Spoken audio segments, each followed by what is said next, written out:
Hello friends, मैं S के Saini MIC group में एक बार और आपका स्वागत है। और आज हम लोग पढ़ेंगे पंडित दीनदयाल उपाध्याय गोरखपुर विश्वविद्यालय गोरखपुर परीक्षा 2022 के अंतर्गत B.Com सेकेंड सेमेस्टर का जो सब्जेक्ट है व्यवसायिक अर्थशास्त्र बिजनेस इकोनॉमिक्स। इसमें हम 70 ऑब्जेक्टिव क्वेश्चन को लेकर आए, MCQ क्वेश्चन जो इंडियन अर्थशास्त्री पे आधारित है, भारतीय अर्थशास्त्री पे आधारित है।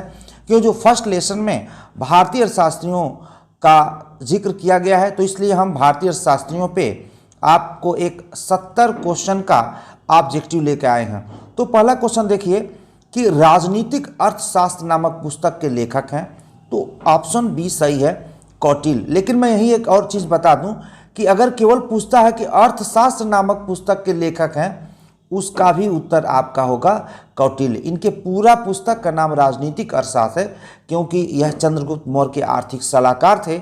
इसलिए हम बात करते हैं या तो अर्थशास्त्र नामक पुस्तक पूछे या राजनीतिक अर्थशास्त्र, दोनों बात एक ही है और उसका उत्तर कौटिल्य है। नेक्स्ट क्वेश्चन हम देखते हैं, प्रश्न नंबर 2 है। प्रश्न नंबर 2 है अर्थशास्त्र के जनक हैं। अर्थशास्त्र के जनक तो उत्तर में है एडम स्मिथ है। मैंने ये बताया कि अर्थशास्त्र के जनक बहुत बच्चे कौटिल्य को लगा देते हैं, नहीं, अर्थशास्त्र नामक पुस्तक के लेखक हैं। यानी कौटिल्य ने जिस पुस्तक को लिखा है उस पुस्तक का ही नाम है अर्थशास्त्र। लेकिन जहाँ पे ये बात आती है कि अर्थशास्त्र के जनक हैं, तो वहाँ पे हम एडम स्मिथ को लगाएंगे। सन 1776 में वेल्थ ऑफ नेशंस नामक इन्होंने पुस्तक लिखी थी और उसी पुस्तक के माध्यम से इन्हें अर्थशास्त्र के जनक के रूप में जाना जाता है, क्योंकि उस पुस्तक में सभी अर्थशास्त्रियों को क्रमवार जगह इन्होंने दिया था। तो यह नेक्स्ट देखते हैं कि कौटिल्य के अनुसार राज्य के कितने अंग हैं, तो ऑप्शन सी है 7 अंग हैं। कौटिल्य के अनुसार राज्य के 7 अंग हैं। नेक्स्ट क्वेश्चन की तरफ हम चलते हैं कि कौटिल्य किसके आर्थिक सलाहकार थे, तो स्वाभाविक है ऑप्शन ए सही है, चंद्रगुप्त मौर्य के ये आर्थिक सलाहकार थे। कौन? चंद्रगुप्त मौर्य के आर्थिक सलाहकार थे कौटिल्य। नेक्स्ट है धर्म सदाचार और आनंद धन से ही प्राप्त होता है, किसने कहा था, तो इसका भी उत्तर बी है, कौटिल्य ने यह परिभाषा दिया था, धर्म सदाचार और आनंद धन से ही प्राप्त होता है। किसने कहा था, तो कौटिल्य ने कहा था। नेक्स्ट 5वें नंबर पे हम चलते हैं कि कौटिल्य ने राज्य की सुरक्षा के लिए कितने प्रकार के दुर्ग की व्याख्या की है। किला, दुर्ग का मतलब होता है किला, फोर्ट, यानी कौटिल्य ने राज्य की सुरक्षा के लिए कितने प्रकार के दुर्ग की व्याख्या की है, तो ऑप्शन बी सही है, 4 प्रकार के ये दुर्ग की इन्होंने व्याख्या की है अपने अर्थशास्त्र नामक पुस्तक में। देखते हैं कि कौटिल्य के अनुसार जिसके चारों तरफ जल ही जल होता है उसे किस दुर्ग के नाम से जाना जाता है, तो ऑप्शन ए सही है, औदक दुर्ग के नाम से जाना जाता है, जिसके चारों तरफ जल से घिरा हुआ होता है।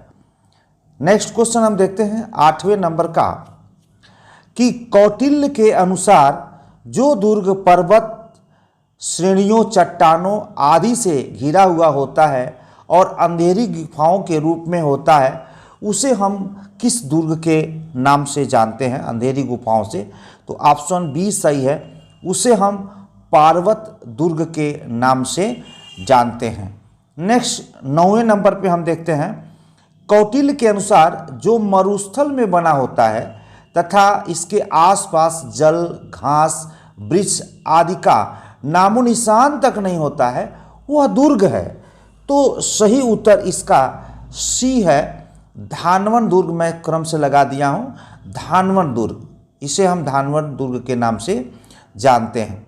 नेक्स्ट देखते हैं जिसके चारों तरफ दलदल कांटेदार झाड़ियाँ होती है, वह दुर्ग किस श्रेणी में आता है, वह कौन सा दुर्ग होता है, तो ऑप्शन डी सही है, वन दुर्ग कहते हैं इसको हम। नेक्स्ट क्वेश्चन की तरफ चलते हैं, 11वें नंबर का देखते हैं कि कौटिल्य के अनुसार राज्य को प्रजा के द्वारा अन्न का, यानी अन्न का कितना प्रतिशत कर के रूप में दिया जाना चाहिए, तो ऑप्शन ए सही है। छठवां भाग अन्न का राजा को टैक्स के रूप में, कर के रूप में देना चाहिए।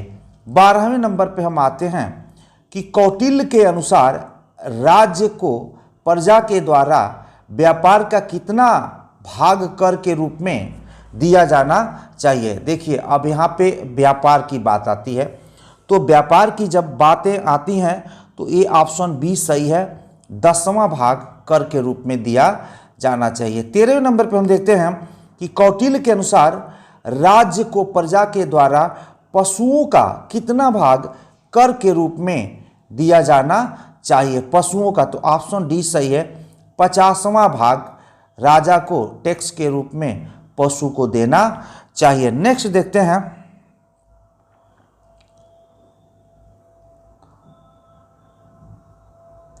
ये देखते हैं कौटिल्य के अनुसार ब्राह्मण कृषि व्यवसाय को अपना सकता है परंतु क्या नहीं छू सकता है, तो ऑप्शन ए है, हल को ब्राह्मण नहीं छू सकता है।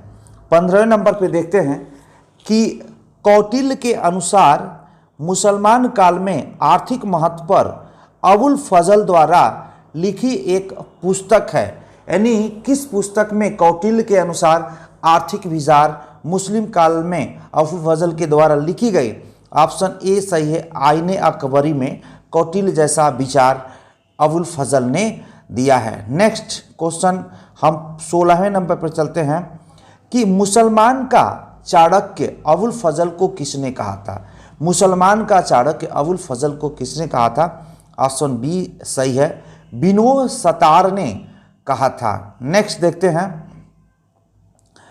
किस न्याय के तहत शक्तिशाली व्यक्ति कमजोर व्यक्तियों के जीवन को अपनी इच्छा अनुसार कभी भी नष्ट कर सकते हैं, तो ऑप्शन ए सही है, मत्स्य न्याय, यानी छोटी मछली को बड़ी मछली खा जाती है और उसे कहीं इंसाफ नहीं मिलता है, उसी को बोलते हैं मत्स्य न्याय, उसी कॉन्सेप्ट पे है।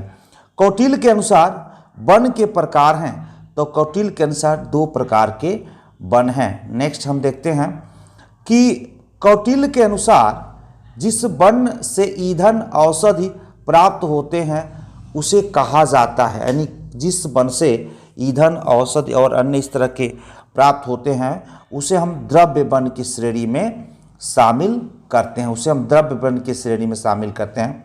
नेक्स्ट, कौटिल्य के अनुसार जिस वन में हाथियों के रहने की व्यवस्था होती है उसे कहते हैं, तो ऑप्शन ए सही है, हस्ती वन कहते हैं।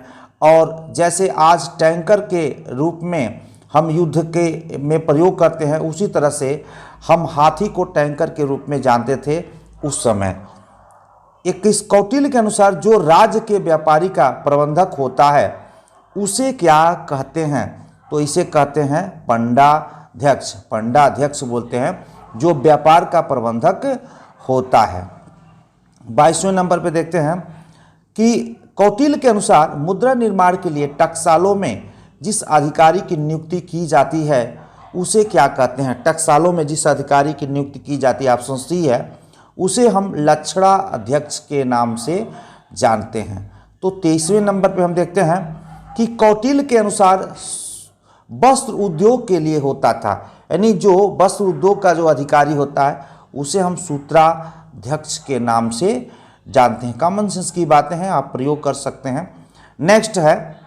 नेक्स्ट देखते हैं कि कौटिल्य के अनुसार सोना चांदी की वस्तुएं किसकी निगरानी में बनती है, तो स्वाभाविक सही है, बी सोनाध्यक्ष के निगरानी में सोना चांदी की वस्तुएं बनती हैं। 25 नंबर पे देखते हैं, कौटिल्य के अनुसार प्रमाणिक सिक्का व चांदी के सिक्के को कहते हैं, यानी प्रमाणिक सिक्का क्या होता है और चांदी के सिक्के को क्या कहते हैं, तो ऑप्शन सी है, पर्ण उसको कहते हैं।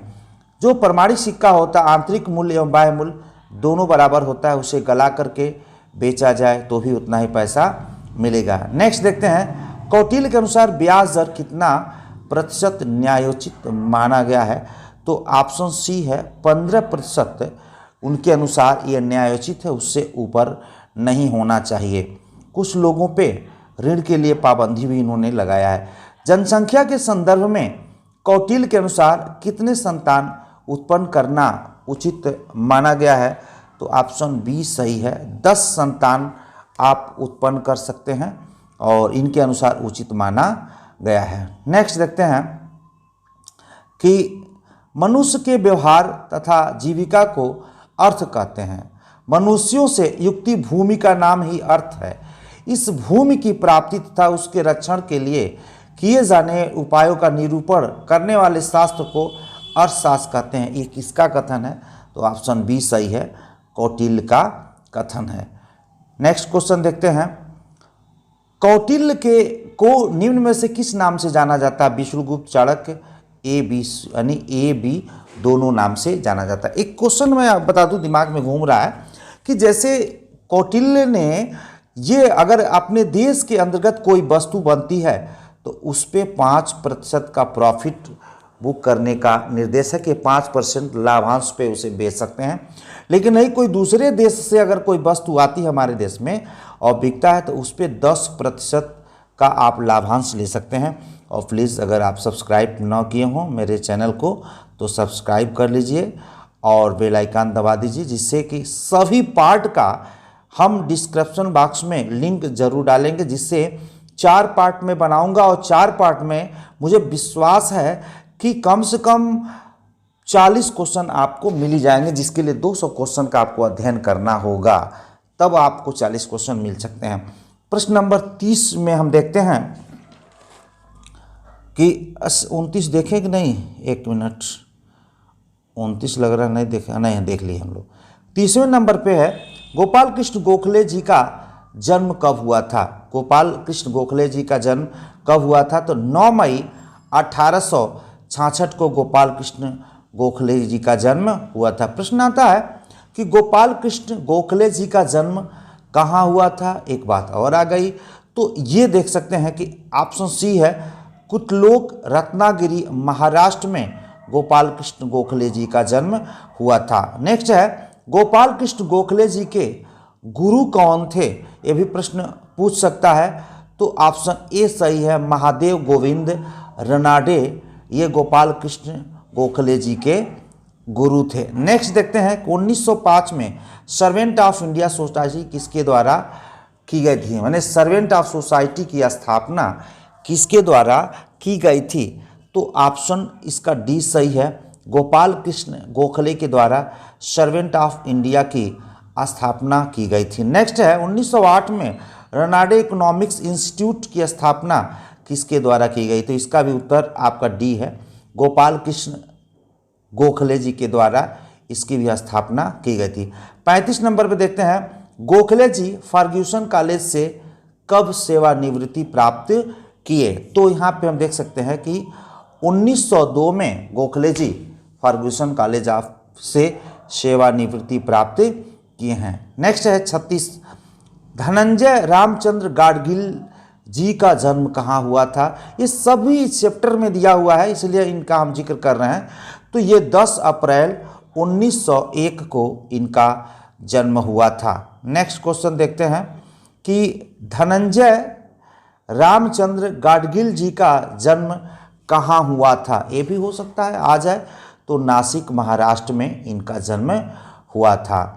नेक्स्ट 38 नंबर पे देखते हैं कि धनंजय रामचंद्र गाडगिल को किस वर्ष योजना आयोग का सदस्य बनाया गया? तो ऑप्शन सी है, 1966 में इन्हें योजना आयोग का सदस्य बनाया गया। नेक्स्ट देखते हैं कि धनंजय रामचंद्र गाडगिल ने किस वर्ष राज्यों को सहायता आवंटित करने के लिए दिशा निर्देशों का एक सेट तैयार किया, जिसे गाडगिल फार्मूला के भी नाम से हम जानते हैं? तो ऑप्शन डी सही है इसका, 1969 में यह गाडगिल फार्मूला को अपनाया गया, नाम जाना जा रहा है। नेक्स्ट है कि war and Indian economic policy पुस्तक के लेखक हैं?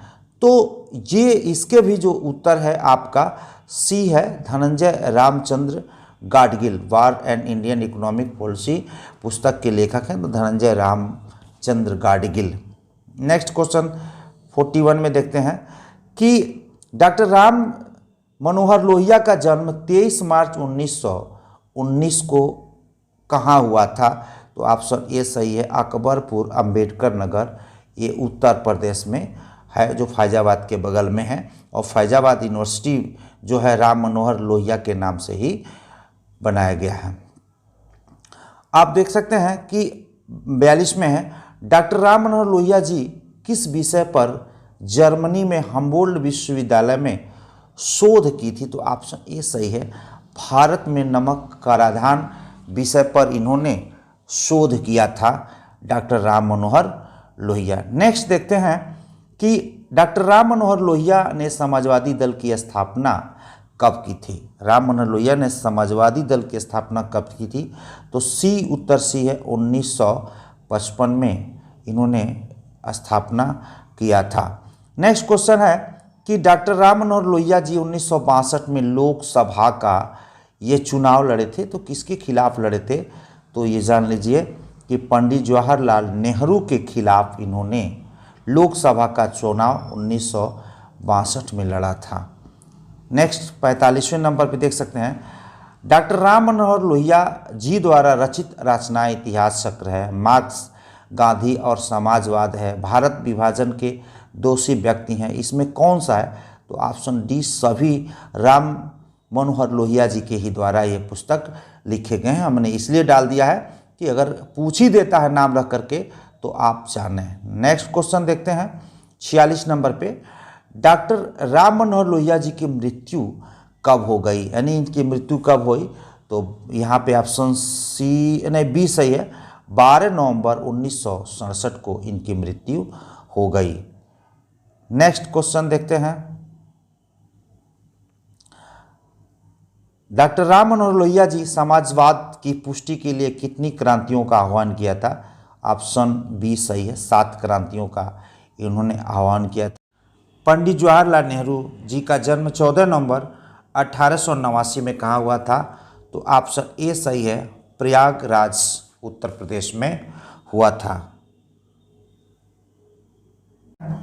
कि 1900 पंडित जवाहरलाल नेहरू जी के पिताजी का क्या नाम था? तो ऑप्शन ए सही है, पंडित मोतीलाल नेहरू इनके पिताजी का नाम था।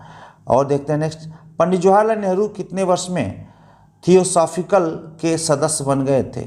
तो इसका उत्तर है 13 वर्ष की उम्र में यह थियोसॉफिकल के सदस्य बन गए थे। नेक्स्ट क्वेश्चन देखते हैं कि पंडित जवाहरलाल नेहरू 16 वर्ष की आयु में इंग्लैंड शिक्षा ग्रहण करने सर्वप्रथम किस विद्यालय में प्रविष्ट लिए?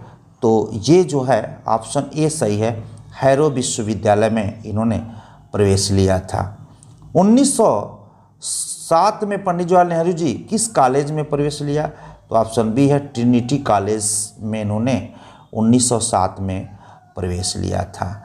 53 क्वेश्चन देखते हैं, पंडित जवाहरलाल नेहरू कानून की पढ़ाई कर बैरिस्टर के रूप में भारत में कब लौटे थे कानून की पढ़ाई करके? तो ऑप्शन सी सही है, 1912 में बैरिस्टर बनकर के भारत में लौटे थे। 54 नंबर देखते हैं, पंडित जवाहरलाल नेहरू जी का 1916 में किसके साथ विवाह हुआ था? इनका विवाह हुआ था किसके साथ हुआ था? तो ऑप्शन बी है, कमला जी के साथ इनका विवाह हुआ था। 55 नंबर देखते हैं, पंडित जवाहरलाल नेहरू जी भारत के प्रधानमंत्री थे? तो ऑप्शन ये सही है, प्रथम प्रधानमंत्री थे, सभी लोग जानते हैं। 56 नंबर देखते हैं, पंडित जवाहरलाल नेहरू जी की रचनाएं हैं discovery of India, weather India और ऑटोबायोग्राफी। तो उपयुक्त सभी यानी सभी पंडित जवाहरलाल नेहरू जी के द्वारा ये रचित रचनाएं हैं। जो हो सकता है एक नाम रख करके पूछते और हम कंफ्यूज हैं, इसलिए हमने सारे पुस्तक का नाम लिख दिया है। पंडित जवाहरलाल नेहरू जी की रचना है glimpse of world of history, letter from a father to this daughter, A B दोनों, तो ये सी सही है, बी ऑप्शन सी सही है, ए और बी दोनों ये पंडित जवाहरलाल नेहरू के द्वारा रचित रचनाएं हैं यानी पुस्तक है। नेक्स्ट देखते हैं, पंडित जवाहरलाल नेहरू जी समाजवादी विचार उनकी किस पुस्तक में मिलते हैं? अक्सर ये पूछ सकता है, समाजवादी विचार उनकी किस पुस्तक में मिलता है? तो ऑप्शन बी सही है, वेदर इंडिया में समाजवादी विचार मिलता है और समाजवादी विचार इन्होंने दिया वेदर ऑफ इंडिया में। Weather of India Pandit Jawaharlal Nehru द्वारा लिखित पुस्तक का एक नाम है। 59 नंबर पे देखते हैं, पंडित जवाहरलाल नेहरू जी द्वारा 1964 में कांग्रेस भुवनेश्वर अधिवेशन में कौन सा नारा दिया था? तो ऑप्शन ए सही है, प्रजातांत्रिक समाजवाद का नारा इन्होंने दिया था 1964 में कांग्रेस के भुवनेश्वर अधिवेशन में। 60वां क्वेश्चन देखते हैं। प्रथम पंचवर्षीय योजना आयोग के अध्यक्ष थे, तो ये भी नेहरू जी ही, ऑप्शन बी सही है, पंडित जवाहरलाल नेहरू इसके प्रथम अध्यक्ष थे। नेक्स्ट क्वेश्चन देखते हैं कि प्रथम पंचवर्षीय योजना आयोग के उपाध्यक्ष कौन थे?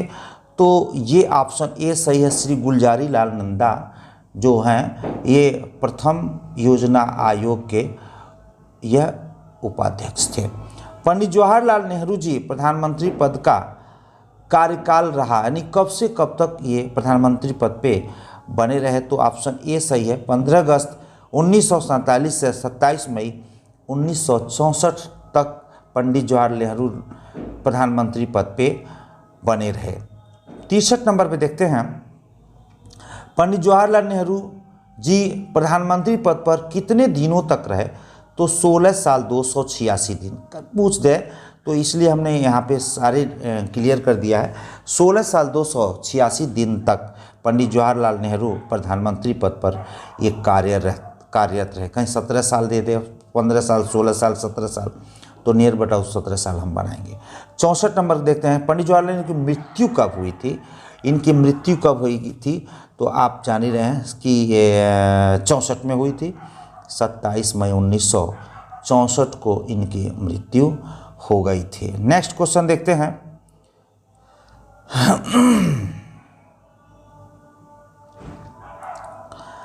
भीमराव अंबेडकर जी का जन्म मध्य प्रदेश के अंबेडकर नगर में कब हुआ था? भीमराव अंबेडकर जी का जन्म मध्य प्रदेश के अंबेडकर नगर में कब हुआ था? तो आप जानते हैं 14 अप्रैल 1881 में हुआ था। को 14 अप्रैल 1881 में हुआ था। मध्य प्रदेश में अंबेडकर नगर एक जगह वहीं पे हुआ था। भीमराव अंबेडकर जी का बचपन का नाम क्या था? भीमराव उपयुक्त सभी था।